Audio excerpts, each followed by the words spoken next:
Hello दोस्तों और स्वागत है। जब हम सोचते हैं हंसी मजाक के बारे में तो क्या आता है दिमाग में? कोई जोक या शायद कोई फनी मूवी?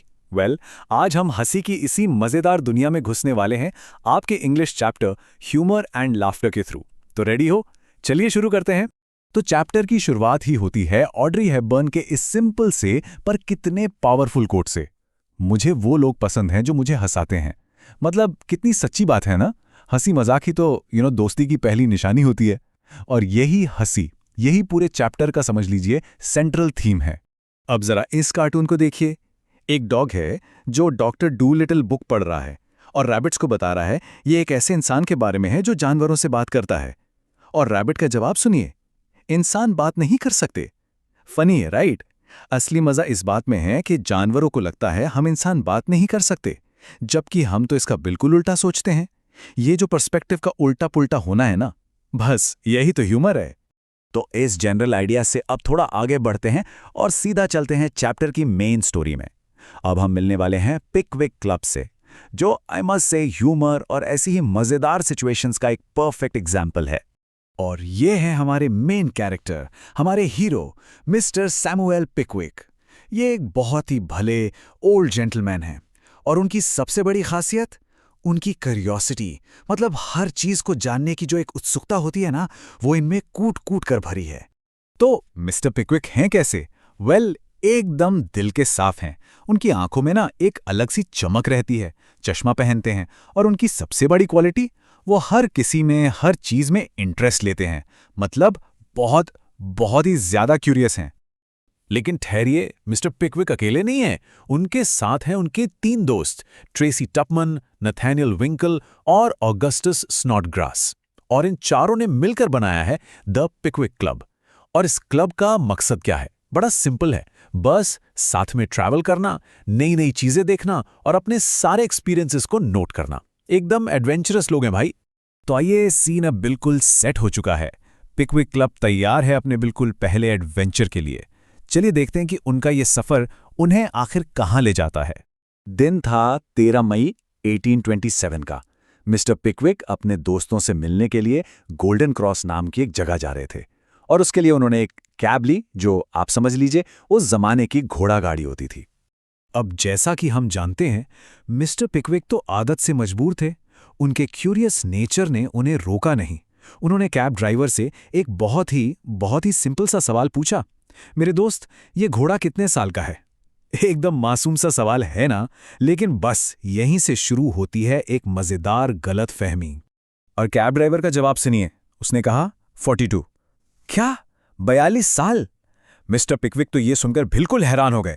एक घोड़ा इतना लंबा कैसे जी सकता है भाई? ये बात उन्हें इतनी इतनी अनोखी लगी कि उन्होंने फौरन अपनी नोटबुक निकाली और इस फैक्ट को झट से नोट कर लिया। अच्छा, अब यहां से कहानी एक बहुत ही मजेदार मोड़ लेती है। मिस्टर पिकविक की वो सिंपल सी क्यूरियोसिटी है ना, अब एक बड़ी प्रॉब्लम क्रिएट करने वाली है। एक छोटी सी बात से आप देखिएगा एक बड़ा झगड़ा शुरू होने वाला है। तो हुआ ये कि कैब ड्राइवर ने मिस्टर पिकविक को नोटबुक में कुछ लिखते हुए देख लिया और बस उसने इसका गलत मतलब निकाल लिया। उसे लगा कि मिस्टर पिकविक एक स्पाई हैं, मतलब एक जासूस जो उसके बारे में सीक्रेट इंफॉर्मेशन निकाल रहा है। बस फिर क्या था, कैबमैन तो गुस्से से लाल पीला हो गया और उसने मिस्टर पिकविक से झगड़ा शुरू कर दिया। इतने में मिस्टर पिकविक के दोस्त भी वहां आ पहुंचे। शोर शराबा सुनकर आसपास के लोग, पूरी भीड़ इकट्ठी हो गई। सबको लगा कि कोई बड़ा तमाशा होने वाला है।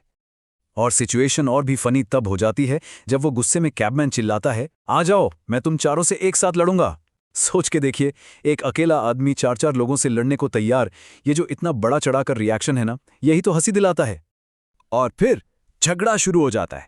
कैबमैन सीधा मिस्टर पिकविक पर हमला करता है, उनका चश्मा तक गिर जाता है। बाकी दोस्त भी उन्हें बचाने के लिए बीच में आ जाते हैं।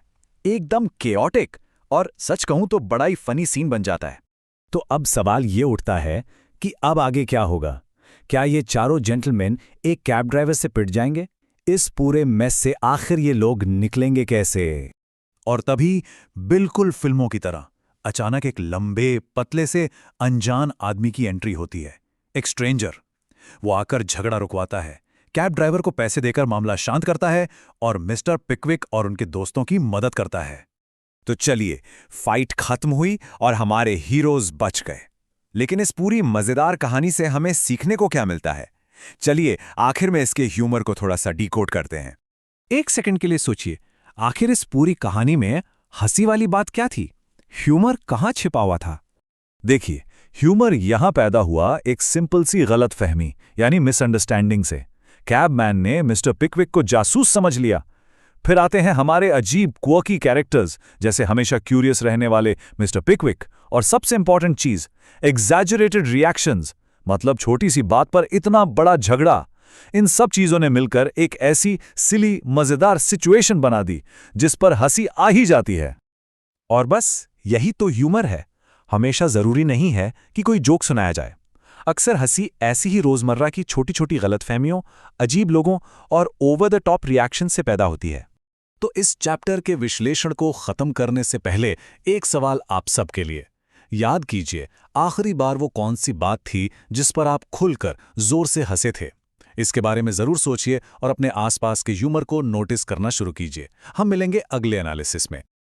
Subscribe to the NEP CBSE Learning Hub and press the bell icon to stay informed about new videos.